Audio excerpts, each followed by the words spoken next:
So this don't it just don't make sense. Literally, even before I got the retwist, my hair was standing up.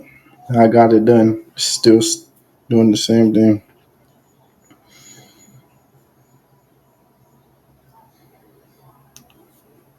1 2.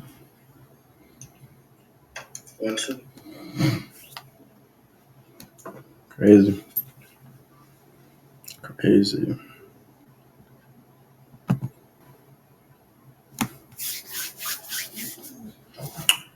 What's up, YouTube? What's up, family? Of some new companies? Welcome to the channel. What day is it today? Wednesday. Yep, we in the middle of the week. Hey, man. You know, keep pushing. We halfway there. But then, y'all can enjoy y'all little weekend if y'all celebrate the weekends.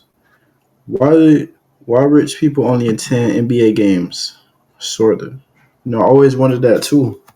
So as the celebrities sitting courtside, like, hey, they don't care. They can spend 10, 20,000 on the courtside because they don't care. That's $20 to them. Let's get it. Modern arenas are no longer being built for the average basketball fan. They're designed for corporations, tech executives, and high net worth individuals seeking curated experiences. Take Chase Center, for example, the Warriors' $1.4 billion arena in San Francisco. The design includes 44 luxury suites, 32 courtside lounges, and club level restaurants that rival Michelin star establishments. Compare that to Oracle Arena, where the focus was noise, not nuance. Similar trends appear all across the league. In Barclays Arena, and in places like Little Caesars Arena in Detroit, just to name a few, exclusive. To be honest, I don't know what he talking about. He's speaking Spanish to me. I don't know no names of no NBA arenas. I do know some NFL. I do know the. Okay, actually, no, I forgot. But it was one. It starts with a B. I know that. Yeah, actually, yeah, I'm just lost. I don't know the names of none. Actually, yeah, Exclusive suspended seating only accessible via special ticket yeah, I don't packages, know. removing hundreds of regular seats to make room for new courtside lounges, VIP clubs, and luxury suites. All are built with the same logic. A handful of ultra-wealthy ticket holders can generate more revenue than thousands of general admission fans. Come on. The economic The thing to know about the big front seat on Spirit is that it's so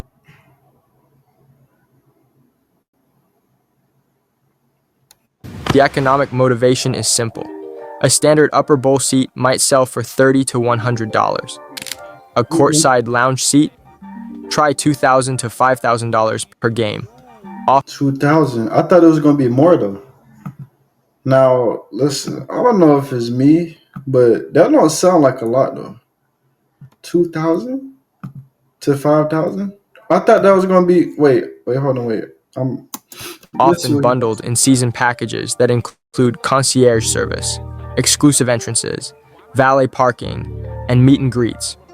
At Crypto.com Arena, the Lakers reportedly generate over 60% of their ticketing revenue from premium seating, which makes up less than 20% of total capacity. The Warriors' courtside lounge packages sell for as much as $2 million per year for top clients.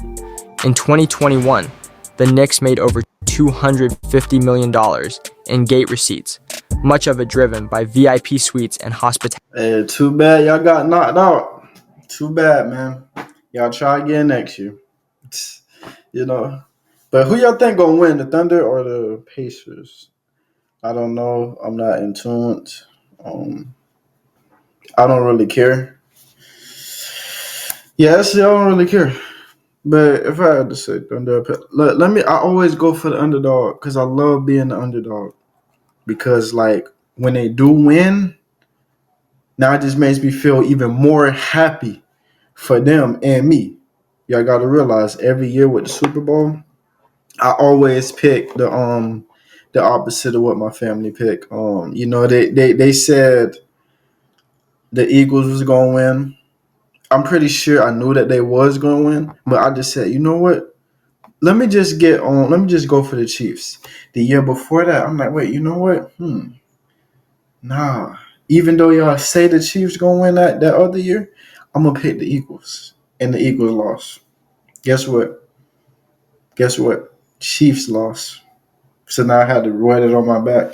But that's just the thing with me. Every year, I just always pick the opposite team. Now, the thing was, this is the thing.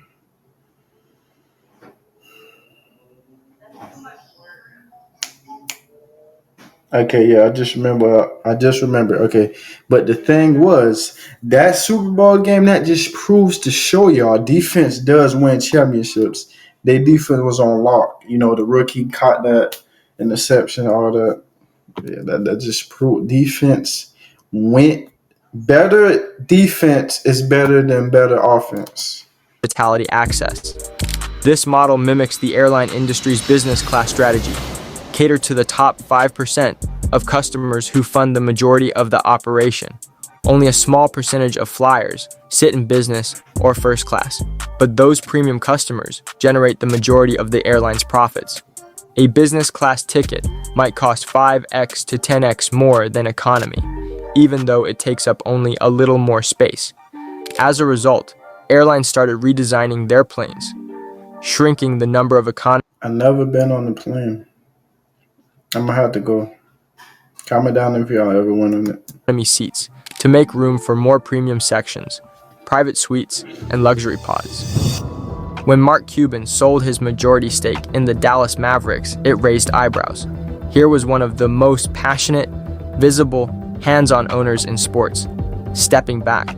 But Cuban didn't sell to just anyone. He sold to casino billionaires, and not just for fun, but with a vision to build a brand new arena attached to a resort and casino. And that's where it all clicks. This wasn't just about basketball anymore. It was about real estate, tourism, and turning game night into an all-inclusive package. Basically, commercialization over community. Because why did you sell it? To compete now with the new collective bargaining agreement, you see all these teams building real estate, casinos, and all these big real estate empires. I'm like, that's not me. I'm not into real estate. Like when it was tech and media, golden. That's my competency, yeah. But to go build and put up, $1 billion or $2 billion or have to borrow? No, man, that's not me. Where do people go in Dallas when they want to take a selfie? Hopefully it's right here in front of American Airlines Center. But if this isn't it, maybe there's an opportunity to build something. He looked like Timmy Turner, sort of, kinda. If he was big, if it's not that, he looked familiar though. It is a destination where people from all over the country want to come to Dallas and experience both business and leisure tourism in a first-class way. And that's what we want to bring here. And as part of that, casino gaming. Safe Light Repair, Safe Light Replace. Sadly, windshield chips can turn into windshield cracks. But at least you can go to SafeLight.com and schedule a fix in minutes. With flexible payment options, get it fixed now and pay later. Only at SafeLight.com.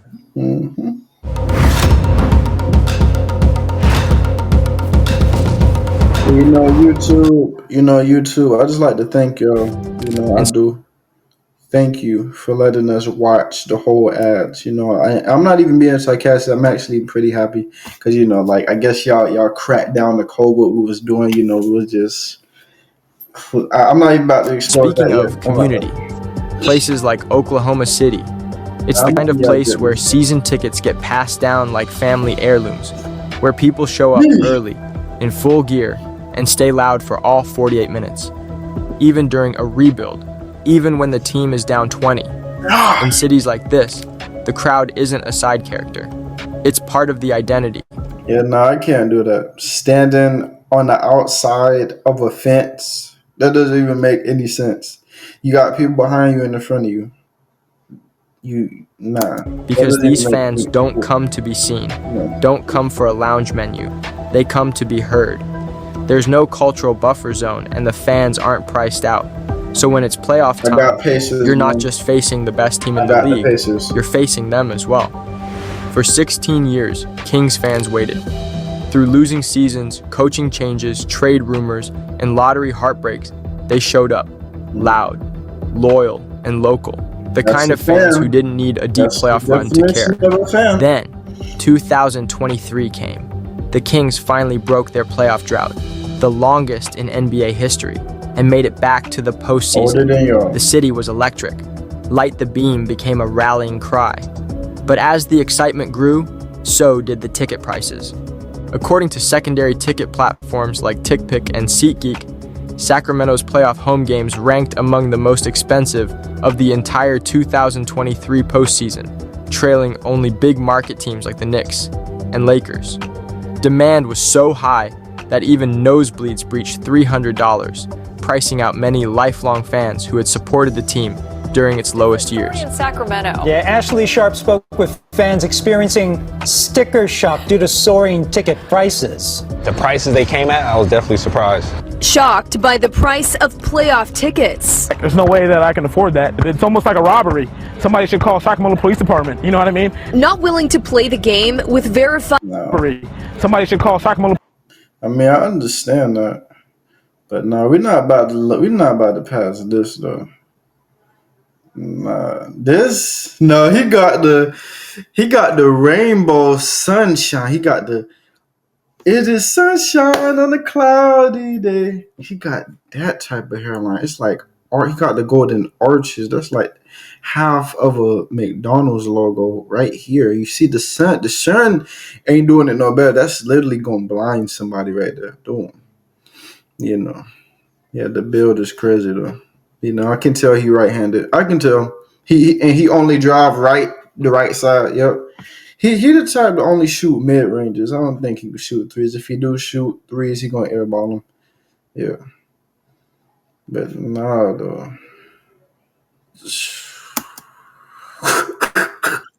I get it, though. You know what I mean? Not willing to play the game with verified resellers. Right now, the cheapest ticket for Game 1 at the Golden One Center Saturday, about $500. It's half the price for Game 3 at the Chase Center. One day I may be able to afford to go after I sell my kidneys. The price to sit lower level, you're shelling out thousands. I've paid a lot of money for tickets before, but I think we're going to watch this one from home on Saturday night. Getting tickets used to be a household holiday. Now it feels like a stock market. Resellers sweep up seats in seconds, only to repost them at a 100, 200, 300% markup, like it's a sneaker drop. You have these types of ticket exchanges impacting industries and sports worldwide. Feeling priced out and speaking out. Fan anger spreading in the Premier League. At Manchester City forcing a freeze on the cost of tickets. But they're still calling for change at Tottenham Hotspur. And at Chelsea demanding action over inflated prices on a ticket exchange website. True supporters don't get to see the game anymore. We're full of tourists. And how much have you paid them for the ticket? Oh, go on. An arm and a leg, half my pension. Combine that with the growing shift in strategy from sports venues. As the arena transforms into Atlanta's new hub for downtown nightlife.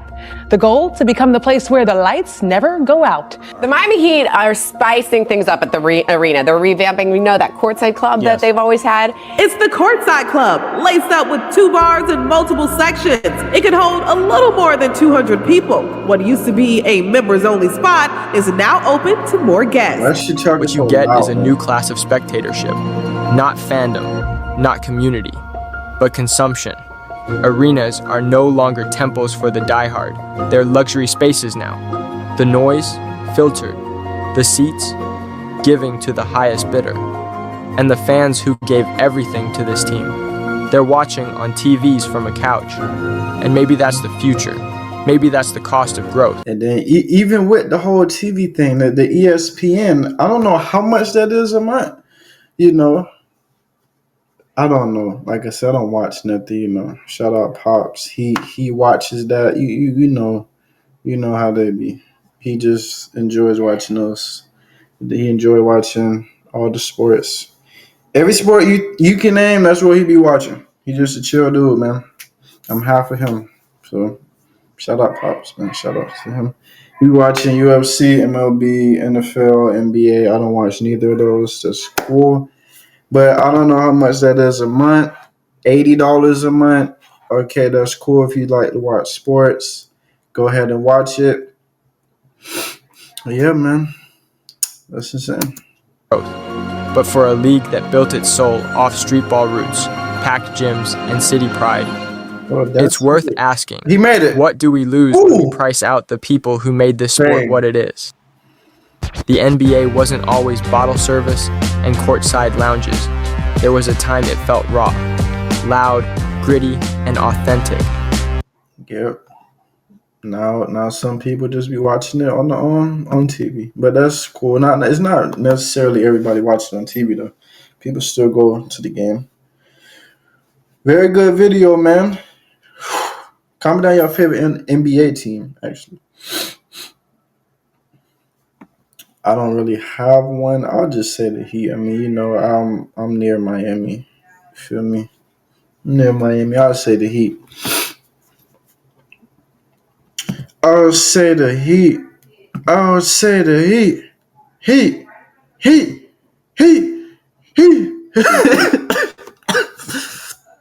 Yeah.